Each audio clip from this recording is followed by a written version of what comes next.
Well, everybody, we welcome you to the Coaching Life podcast. We are a day or two behind in getting our episode out to you this week, and we knew that coming into it. That's why we were able to say it before we put it out there. But we hope that you enjoy this one today. My name is Chris Stewart. If you're with us for the first time ever, and I always have a conversation on a weekly basis. We actually talk more than a weekly basis, but we record it on a weekly basis with my really good friend, and a relationship that is actually continuing to grow closer that I'm grateful for. On the other side of this microphone, on the other side of the county, Patrick Martin. How you doing today, Pat? Hey, Coach. I'm good, man.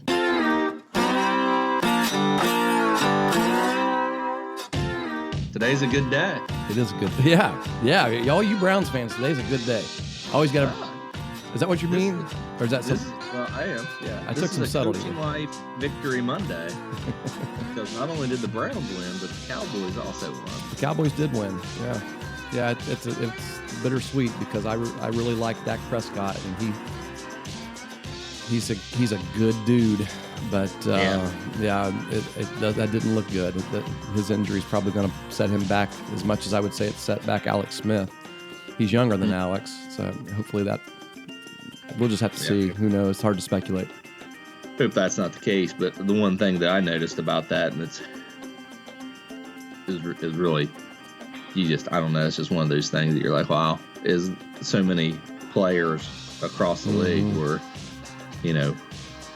I saw it on Twitter. People were tweeting, get well, back and stuff like that. And it's just, I don't know. It's kind of, you don't really realize how much impact or how well known each of those people are, across teams and things like that. So how well appreciated and liked, because it wasn't just players that I saw. I saw just football people who work in the organizations, like the laundry guy in the Cowboys organization, and people behind the scenes are like, this is one of the real genuine good guys.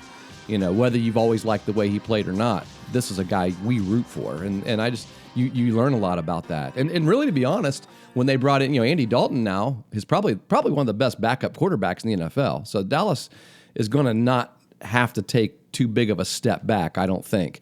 Because Andy Dalton came in and did a heck of a job. And the other thing that I saw about Andy Dalton was people saying the same thing. Like, hey, this is a guy, having known this guy and been around him, he's a genuine good guy. And so I'm happy that he's going to, while it's sad that his reason for leading a team now is because the downfall of another, or the injury of another, I'm glad that he's going to have the opportunity to do it and show what he can do with the Dallas offense. And so it's going to be interesting. We're set up now for a Dalton versus Burrow matchup in a couple months. Yeah, in Cincinnati. True.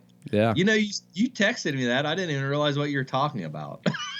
Yeah. I didn't even think that Dalton was the previous quarterback of the Bengals. I didn't know where you were going. I was still in.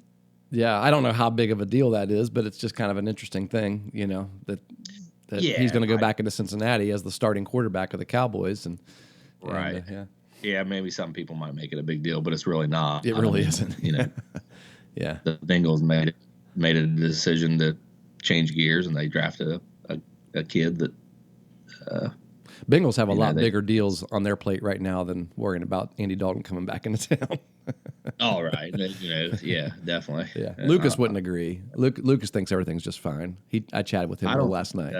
He's like, did you really? Oh yeah. He's like, well, what were we so surprised about? I knew this was going to happen. I knew they were going to get killed by the Ravens. Apparently he predicted a double-digit loss to the Ravens a couple months ago or whatever, and he's like, well, I don't know why everybody's so up in arms. I'm like, well, it's because Joe's going to get killed. You can see it on his face, man. It's taking a toll. We need to get Lucas on here so we can talk about this a little bit. We're going to get Lucas on. We're scheduled to have Lucas on during the week of the pregame show here leading up to the Browns-Bengals game, which is in a couple weeks, right?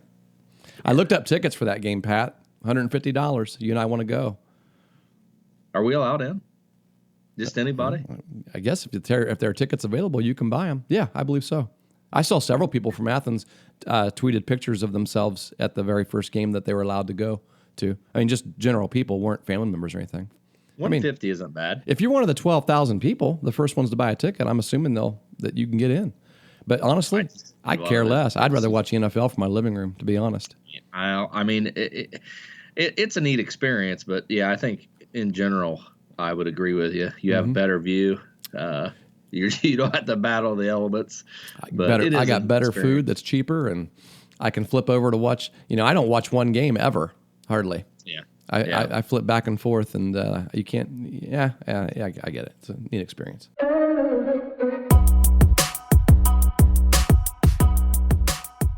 So anyway, I had an idea for a episode, and I mentioned this to Pat this morning. And so we're going to do this today. We're going to do something a little different today. We normally will have a topic that we discuss for a good 45 to 50 minutes or longer, sometimes a little less, but usually not.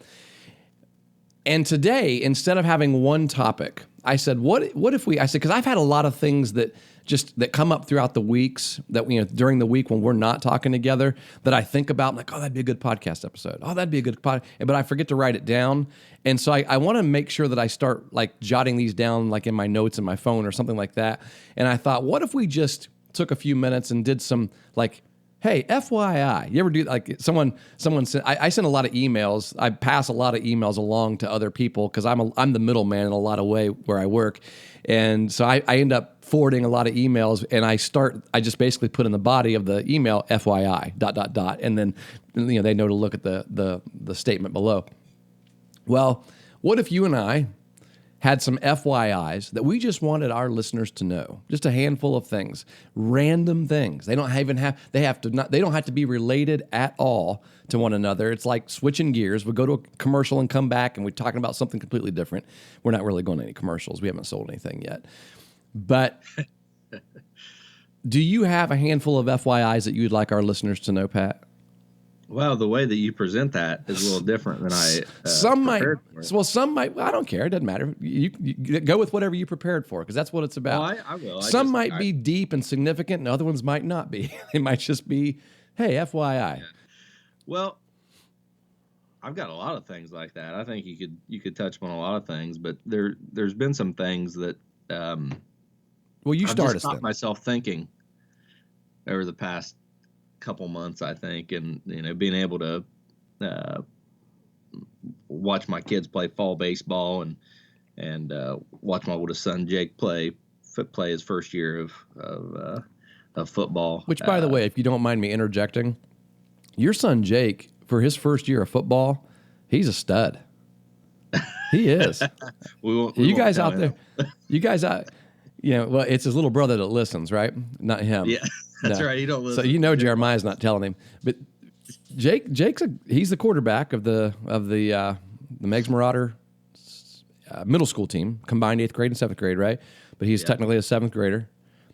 And he's an 8th grader. Oh, he's an 8th grader. Okay. I forgot these kids missed half their 7th grade year, and he's been the only one to take any snaps this whole season, right? He has. And you have one more game this Wednesday.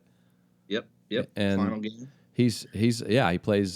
He doesn't ever come out of the game. He's an outside linebacker, and he's the quarterback of the team, and he looks really good out there. Been a good first year. You should be proud, Papa. Appreciate you saying that. Yep. You probably mentioned that because you hear me complaining about him on our live Facebook streams during the game. Oh, I enjoy watching the live Facebook streams. I enjoy the interaction.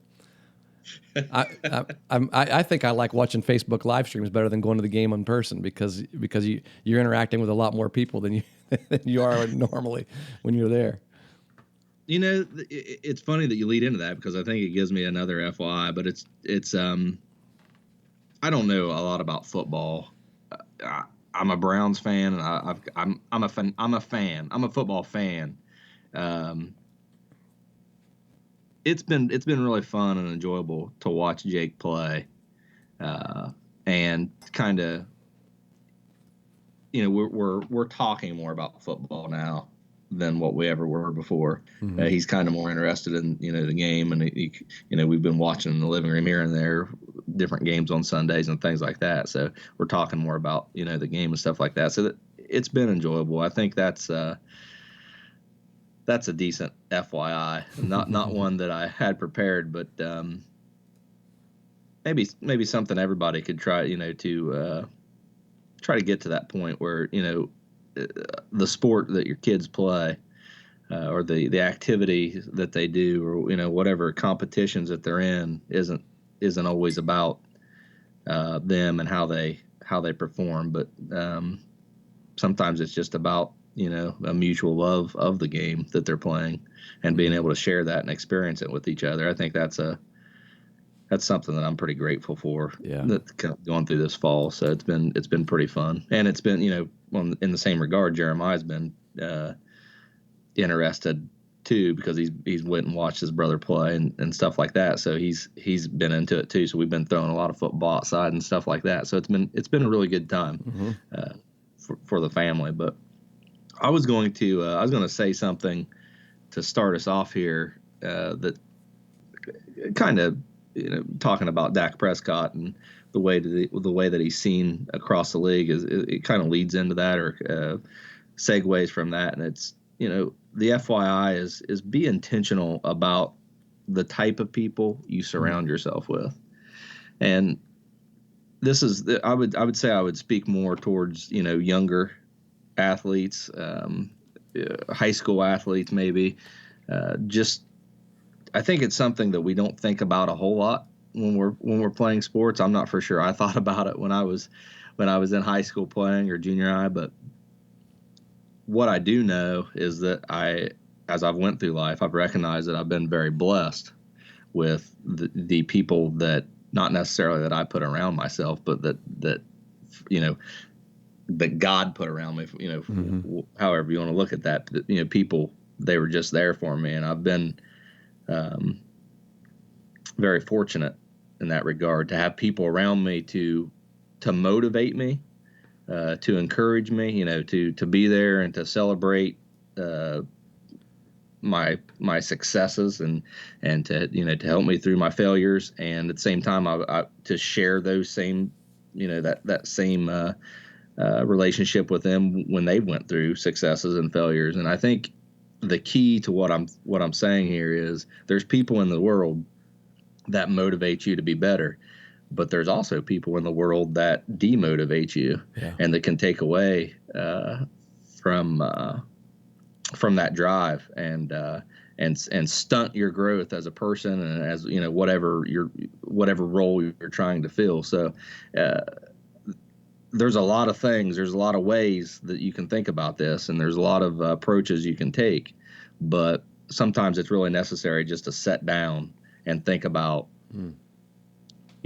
your inner circle. Who am I spending the majority of my time with, and how valuable that time is to you and to your future. Definitely. Did you ever go to youth group, like church youth group, when you were a kid? I did, yeah.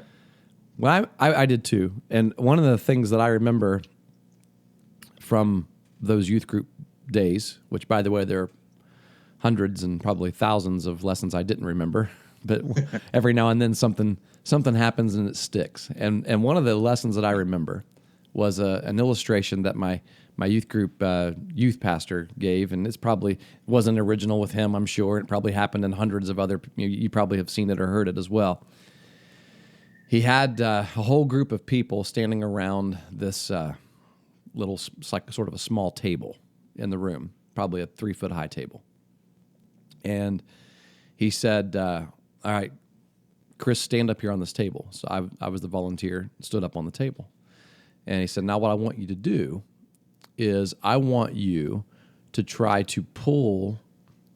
I'm going to have you grab a hold of a hand. So we had 4 people down there, 2 hands on my right hand and 2 hands on my left. And he said, I want you to try to pull those 4 people up onto the table before they can pull you down. And I looked at him like, that's impossible. I mean, you're talking about 4 people, the amount of G force that's going to be going against me.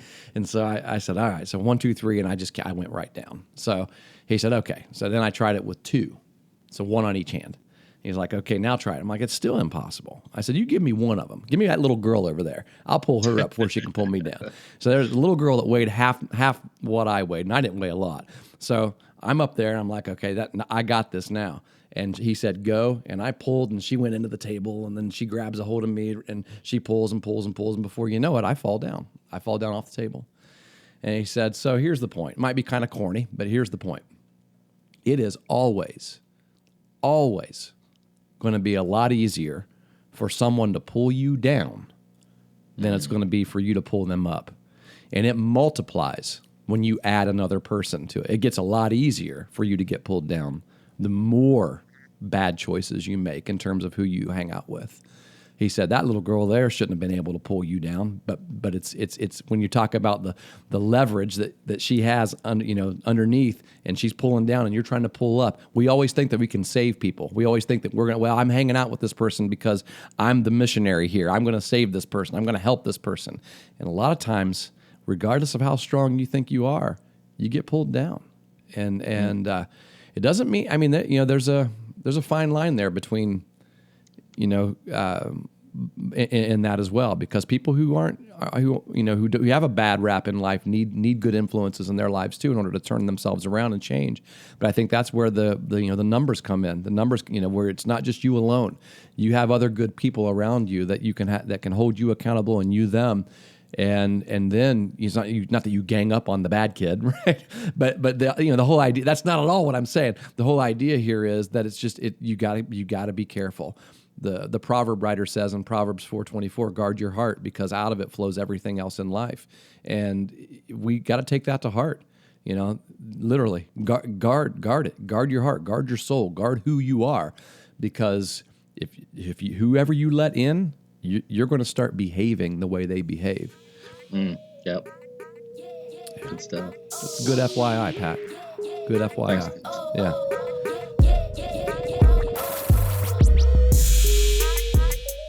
So here's my FYI. Here's one of them, depending on how many we get to. I'm just going to say it this way. There will always be failure in the process of making change. I think the Bengals are a great example of that, but we don't have to talk about the Bengals.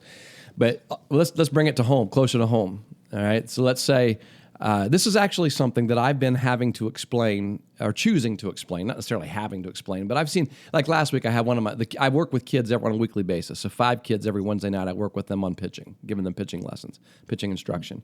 And one of the boys that I have, just great kid, love him. He's always wanting to throw strikes. He gets really upset when he doesn't throw strikes. And so what happens is he kind of aims the ball a little bit. And so one of the things I've been trying to do is we've been working a little bit on helping him learn how to use his body, because I know in the long run, the way he's throwing the baseball isn't really going to be good for him. He's never going to be able to throw with much power. And even though now, as a 9-year-old, I think he's 9, he's a little bigger than other kids, and he's because of his size and his stature, and he does practice a lot. He's able to have some success. But one of the things that we're doing is I'm like, hey, and his dad's on board. He's like, absolutely, man. He goes, let's whatever it takes. He said, this is what he needs. I know this is what he needs. And so what happens is we're getting him to drive a little bit more with his hips, and getting him to get into his butt, get into his legs a little more, and cleaning up his arm action and doing some things like that. Well, that is causing him to throw a lot of balls, a lot. And I told him, I'm not even looking at the result, man. I'm not even looking at the result. I'm looking at you, and I want to see improvement with what you're doing, because I know the results will come eventually, but they're not going to come today, and they're probably not going to come tomorrow, and they're probably not going to come. In fact, you're going to fail if you look at the results. You're going to fail. But I don't want you to look at the results. I want you to look at the process. And I tell you, to explain that to a 9-year-old is a little tough. And so I'm thankful that the old man was there. His old man was there, so he could keep reinforcing that, and he did, and it's a really cool thing. But it's a really important thing, because, for example, a lot of these kids right now that I'm working with are playing fall baseball, right? So what are they doing? They're playing on a team where they're keeping score. They're having to pitch, and they're having to hit, and they're keeping score. They got records, and they're going to have a tournament at the end of the season. But they're also coming to instruction. Well, what are you doing in instruction? Well, you're helping them tweak some things that maybe they need to improve upon. Well, whenever you're tweaking things and you're changing things a little bit to help them improve, you're putting some things into them to help them in the long run, it's going to throw off things that they're doing in the immediate. It's going to cause them to not necessarily, for example, I'm working with pitchers, to not necessarily pitch as well on the weekends, 2 or 3 days after they've come in and tried to work on gripping the ball with 2 fingers instead of holding it down in the palm of your hand because you're 8 years old and you're not used to holding it that way. And I'm trying to get them to get in a habit. And I said, look, no one cares about what happens here in the fall. The problem is these kids are competitive. Their parents are competitive. So they do care. They do care. And so when they go out there and they throw a bunch of balls, it's like, oh, this training isn't working. Yeah. And I think that's the result mindset that we have to. So I've been really reinforcing that conversation with all 5 kids that I work with every Wednesday. That look, you're probably going to see this happen, And I think and because that's happened with me, it just kind of made me feel like, hey, this is a good FYI, right? In the process, there's going to be failure. But we got to trust the process is actually, and you got to make sure that the process is a good process. Also, you got to make sure that what you're doing is actually helpful, and that's my job to help with that. Sure. But it's just always going to happen. And that's good stuff. It kind of speaks a little bit to specialization and the way that as there's still a lot of people out there that push specialization and focusing on one sport all year round, and that's almost a shortcut to the bigger goal. Whereas if you have a multi-sport background, you're becoming a better athlete, and while you might not be at the time you might not be hitting and throwing as well as some other kids. Maybe you're running faster, or maybe you're a little bit stronger, or you have a little bit more agility than those other kids because you're more diverse in your background. And I think it's just being able to understand that you're forfeiting current performance over long-term development. And the reality is you almost have to do that. Like that's the decision you make. You choose one or the other almost. I mean, there's kids out there that are naturally talented, and they do well because of that anyway. But if you're making an effort to get to somewhere, if you have aspirations to be a certain type of athlete, you need to sacrifice a little bit of performance at times, current performance, for that long-term development. Yeah. So I can relate it to that as well. Yeah. It almost makes you want to say, hey, let's start a fall league where we play games, but we don't keep score. Yeah. We don't keep stats. We don't keep score. We don't ask who won and who lost, even though everybody knows. But that's not because in the fall, in the off season, that really isn't the priority. And that's what I've been trying to convey to all of my guys is, look, I love that you're playing fall ball because you're competing every week, and that's good. You're able to put some of this together in an actual game situation. But the priority isn't necessarily how many strikeouts you have this week, or how many hits you have this week, or how many wins you end up with in the fall. The priority is, am I getting better in those areas that I really want to get better at? Am I learn? If you're learning a new pitch, for example, I'm teaching some young kids a changeup, right? Changeup's not an easy pitch to throw for the first time. Like you said, you talking about teaching Jeremiah changeup, and you threw one, or no, you teach him something completely different. You teaching him hip drive as well, right? And he said he threw one about 20 feet into the ground, and it's frustrating. It's frustrating for him, but that's part of it. That's part of what happens. Yeah, definitely. I think that this kind of segues into my second FYI. Go for it. We're talking about results and as compared to process. And something that I've ran into actually quite a bit this fall is this idea of,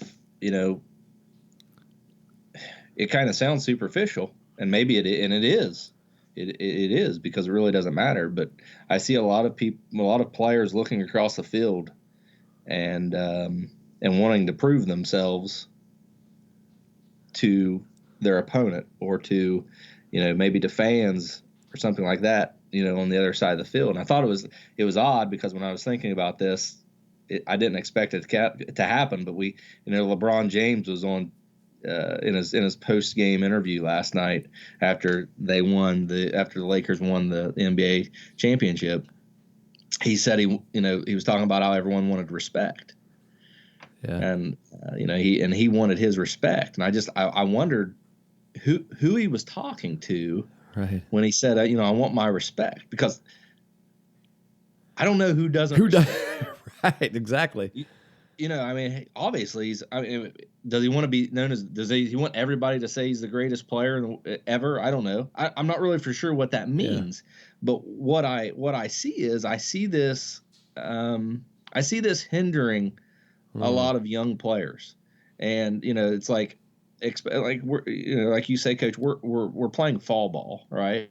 And I don't want to hurt any feelings here, so I'm gonna be careful. But it doesn't matter what your batting average is in fall ball. It doesn't matter who wins. And we say fall ball, but really you can make this argument. Sure. I was just thinking the same thing. Yeah, it rarely matters in spring ball or summer ball. Yeah. As a 14-year-old or a 12-year-old. Yeah, I'm not saying we don't coach our kids to win. I'm not saying that at all. I think absolutely. Striving to win is a very important part. Yeah, if we put together a wiffle ball game this afternoon, I'm coaching my team to beat yours. Absolutely, yeah. Right. What are you doing if you're not doing that? Right? You're doing the opposite, I guess, and that just doesn't make sense. But right. To your point, I think one thing that might help is that this idea of unstructured free play, and being able to go out and just kind of ignore because in that setting, the results only matter to one person. And that's the opinion that matters most. When you're talking about respect, or you're talking about proving yourself, stop worrying about everybody else's opinion. Fear your opinion more than anyone else's. Good point. Because your opinion is what's going to drive you. Yes. Right? Your opinion is what's going to motivate you. And I've noticed, we've done some wiffle ball, and we've done last practice we had with our 10-year group. We let them use their aluminum bats, or their composite bats, and we used tennis balls. They're hitting tennis balls, and of course they were hitting them a long way. So it was fun. They're having fun, but there's a lot of base running errors, and I saw, without coaches out there telling them where to go and what to do, I saw these kids make horrible base running mistakes, similar mistakes that what they've made throughout the fall season. But I think they learned not to make them, because when they made them in this unstructured free play setting, the people that were getting on them was themselves. They were on themselves, and their teammates were like, "Well, what'd you do that? That was bad base running." So they felt that. Felt worse. And in that setting, you learn things like that. Yeah. And it's things that sometimes just saying, "Hey, you don't do that," as a coach when you're talking to a youth player and you say, you made a mistake here. Sometimes that doesn't mean as much as when you're out playing with your buddies, against your buddies, and you make a mistake, because it hurt, more personal. It hurts you as a person to make that mistake in that setting more than it does, with a coach telling you. Sometimes, not all the times, but I'm just saying there's opportunity for that. But the FYI here that I want to focus on is focus on your process, and your process doesn't take place in front of anyone's eyes, right? Or in anyone else's mind. Yeah, exactly. Or anyone else's opinion but yours. Yeah. It doesn't matter what they think. That can help you and hurt you at the same time. What matters the most is what's in you and what you think and what you know. When you walk up to the plate, You're 0 for 2 on the day. The only thing that matters is how prepared you are for that third at bat. Mm-hmm. And you get there by how you prepare outside the game, not how you not what you do during the game. And I think that's that's a way to speak to performance against development. Yeah. Focus more on development.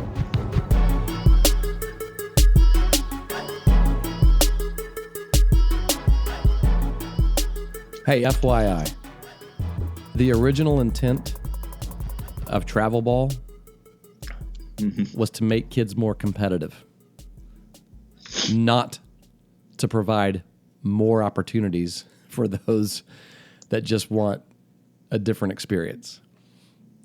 So what I mean by that is,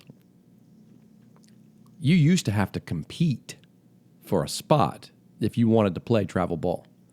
Yeah. Now, everyone can play travel ball. And I'm not saying, and I don't necessarily know that that's a bad thing, and because there are still teams where that's the case, that's true. And more travel teams just simply means that there are opportunities for kids that didn't make it on some of those other teams. But one of the things that I see or have seen in recent years is it's hard to compete.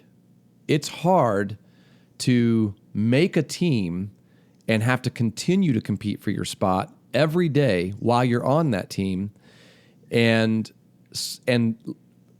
you may not have the spot that you want to have or play the position that you want to have on that team.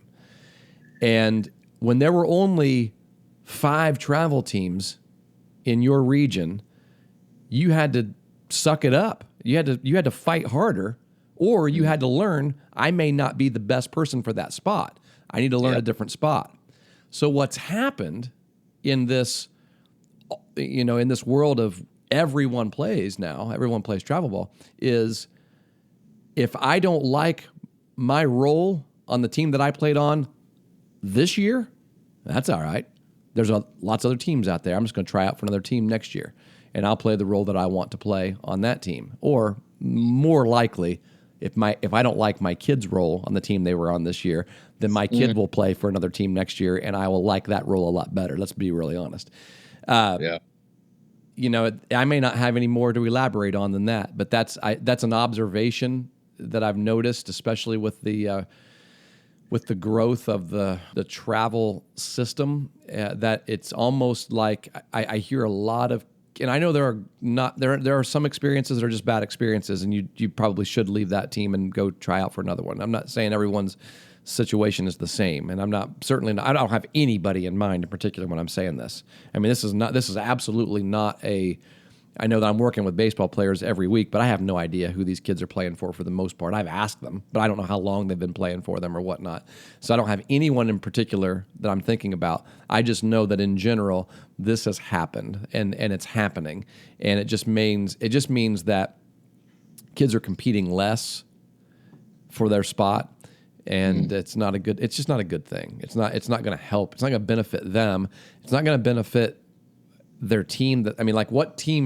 What's their team, right? I mean, like, if they play for 12 different travel teams from the time they're from between 9 years old and 16 years old, that's a lot of teams. You may play 2 or 3 teams in 1 year.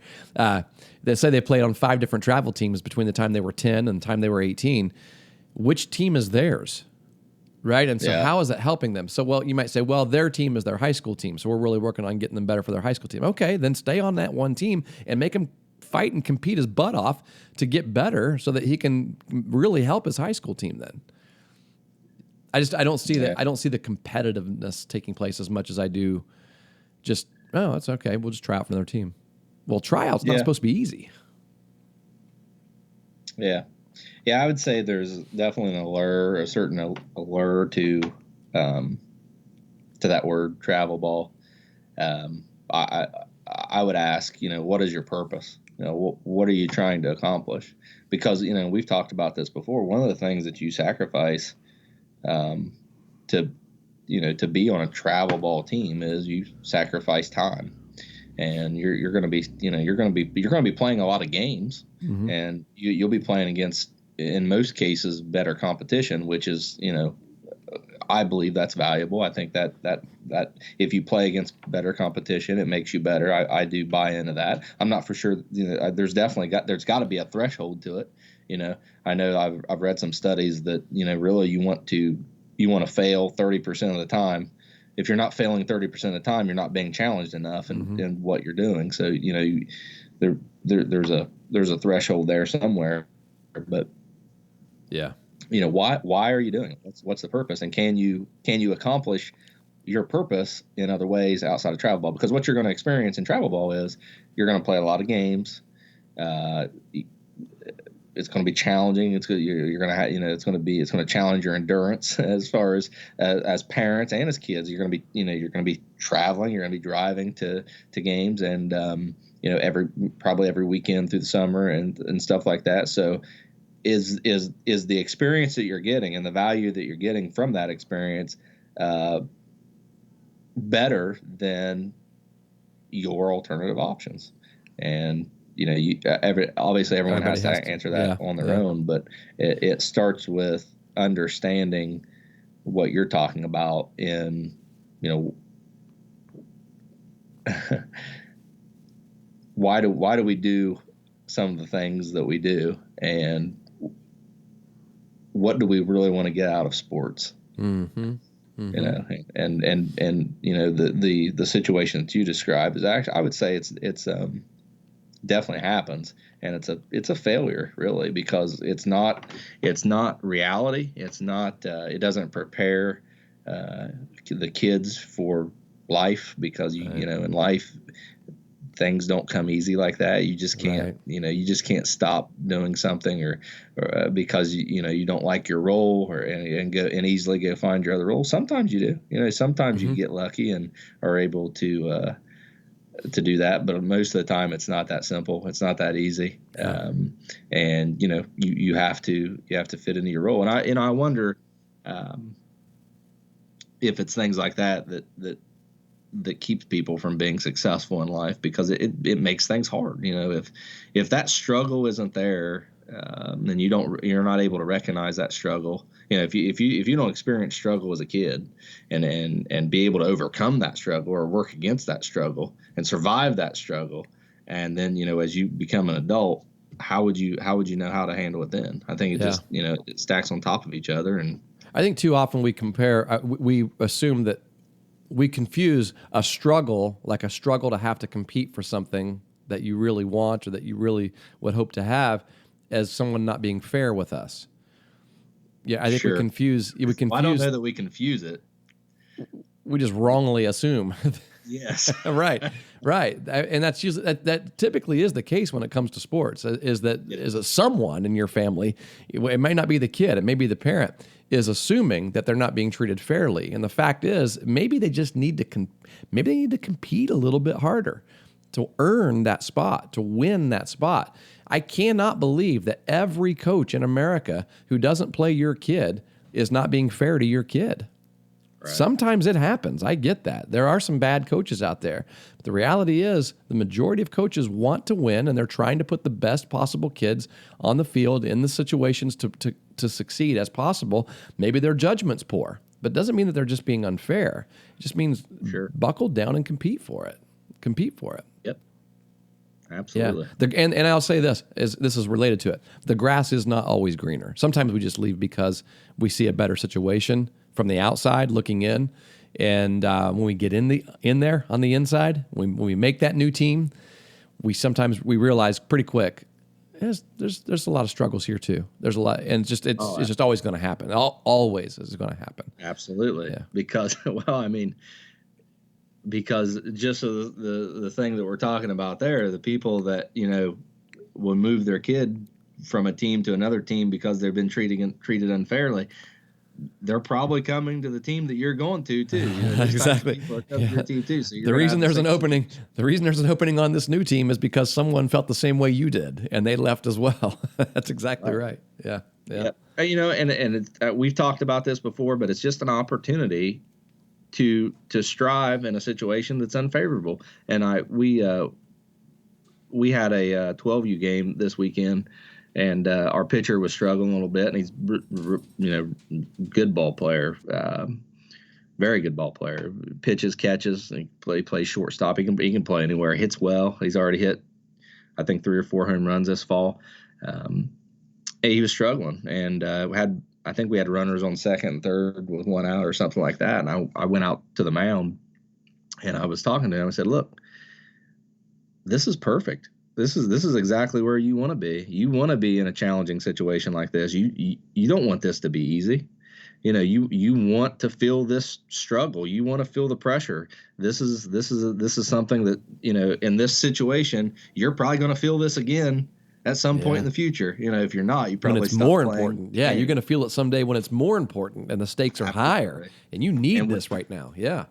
Yeah. So it's man, we shouldn't feel bad in those situations. We should get goosebumps. We should be like, yeah, this is great. I'm in a situation now that's going to be tough to get out of. It's going to be tough to perform in, but it's going to give me an opportunity and some foundation for the future. Right. So I think we're far enough removed from it right now that I can tell this story and no one, it won't hurt anybody's feelings. But when Brock's age group was younger, and they had always played together when from those years when he was from 7 years old all the way up to 13 years old. And then they got to 14 and 15. They got high school age.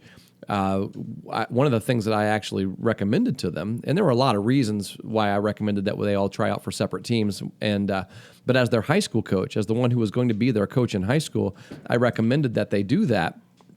And one of the reasons why I recommended it was because of this very point, that I wanted them, for example, to go and have to fight and compete for a team where there was somebody else that played their position who was also pretty good. Because the reality is we only had about 12 kids on our team, and everyone was kind of locked into a spot. They all knew what their role was on this team that they had grown up in. And while it was hard to break up a team that had played together for years, I really felt like it was going to benefit them more. And I think that now looking back on it, everyone would agree. I mean, this was a 2-time regional finalist team that, the kids that I'm talking about here. But for example, if I sat down with, I'll just pick out one of the parents. If I sat down with, let's say, our kid who played first base, I'm like, hey, he's going to play first base for us. He's our starting first baseman, and he's going to be for the rest of his life if he plays for us all of his life. But I want him to go and have to bust his butt to make it on a team up in Columbus. Whereas in Southeast Ohio here, we know he's going to play first base for us, right? But him having to go and bust his butt and struggle a little bit and maybe have to sit out a little bit and battle because this kid was better than him on this day, he's going to gain so much more, and he's going to be such a better high school player for going through that experience. And while that was hard to talk about when they were 14 years old, I do believe, looking back on it now, all of those families would say this was a good thing. Did we do everything perfectly? Of course not. But this was a good thing, and it made them better. It made their high school experience a lot better as well. I truly believe it. Yeah, that's good stuff. Yeah. Okay. I think the lesson presents itself there. So yeah, it's hard to argue against that. Struggle's real. I mean, it's going to be there. We can't protect our kids from it. Life's hard. The better we equip them to handle that difficulty, the better they're going to be. That's just reality.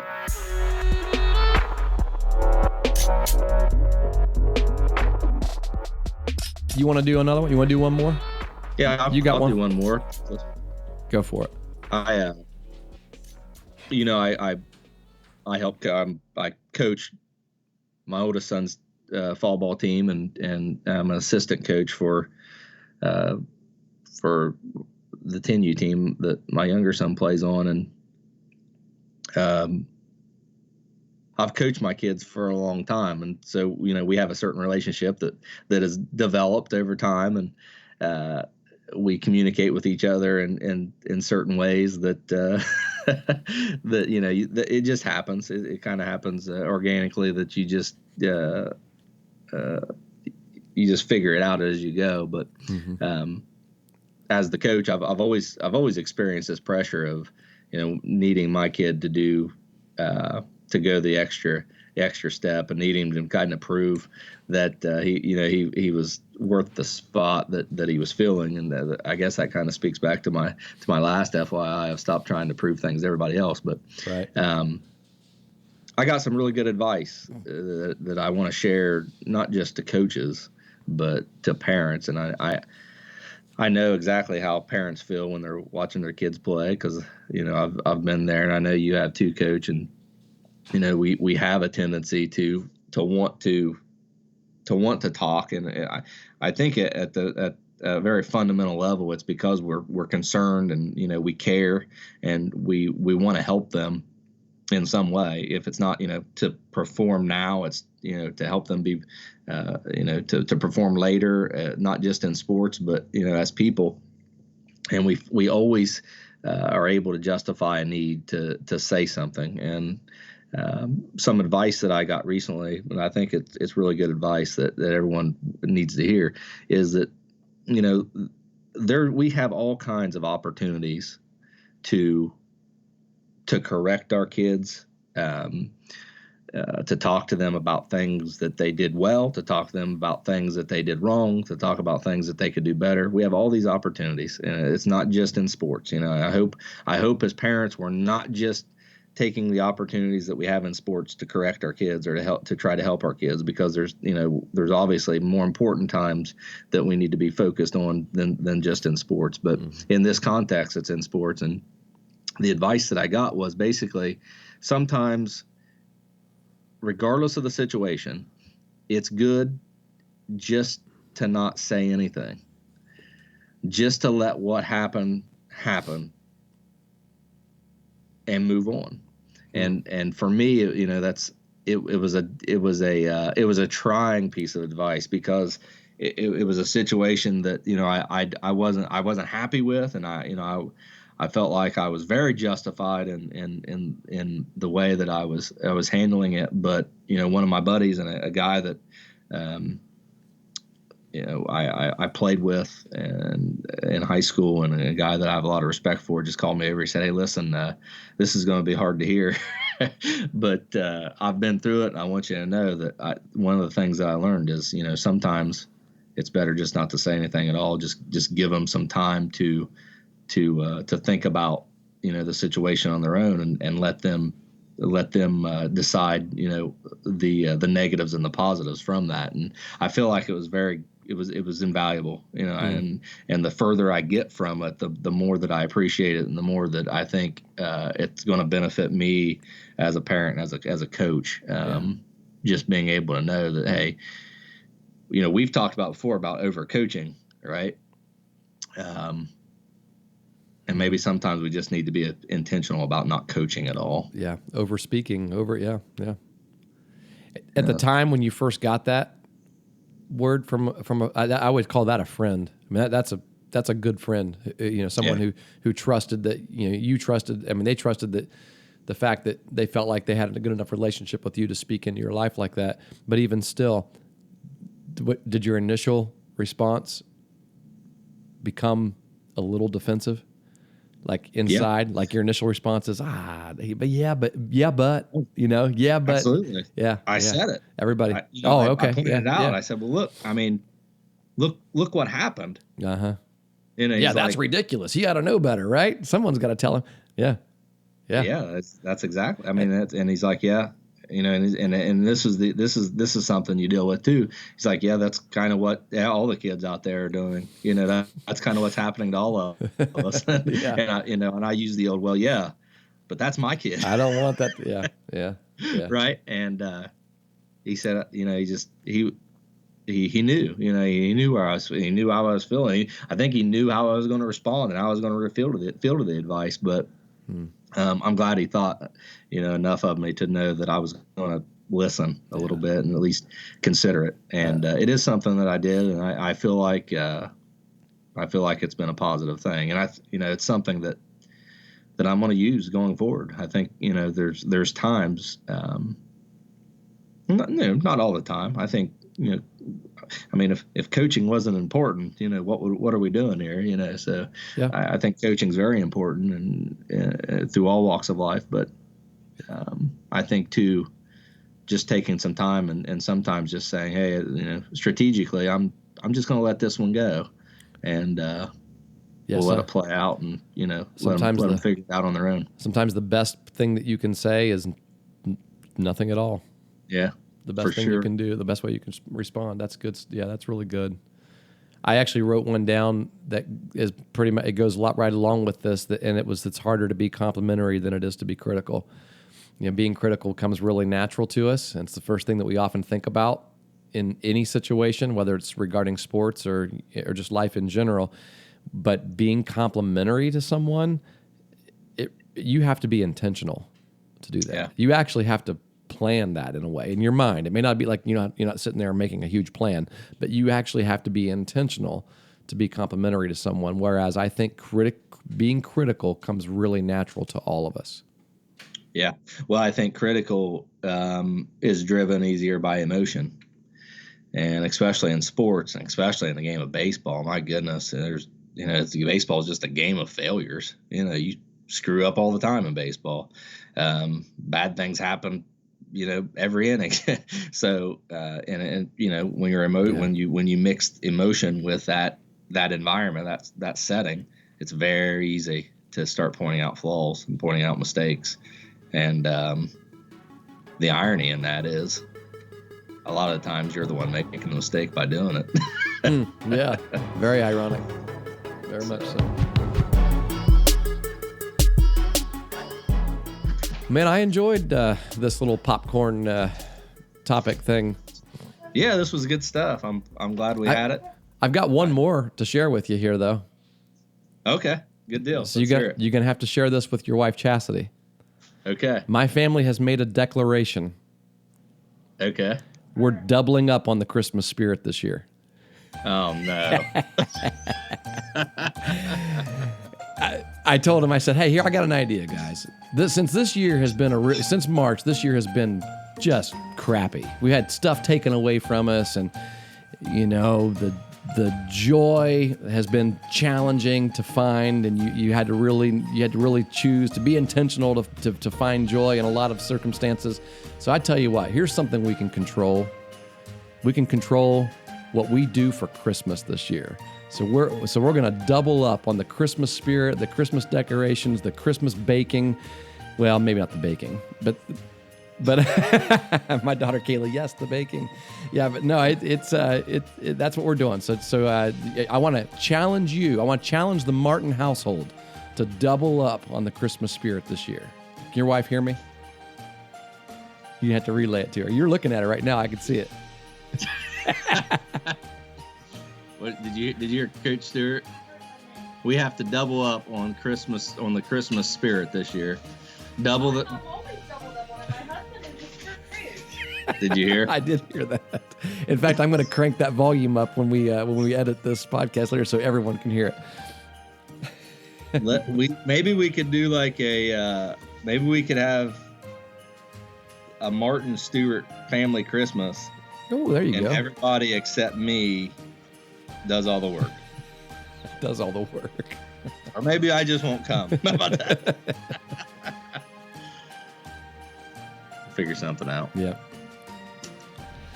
All right, Coach. It's good talking to you. Good talking to you. Since I'm doubling up on... Yeah, thanks for joining us. And since I'm doubling up on Christmas spirit, it means on October 12th, I'll have to say, Pat, Merry Christmas. Merry Christmas. Today? No, I'm not gonna. I can't do it. I can't do it before Halloween. Can't do it.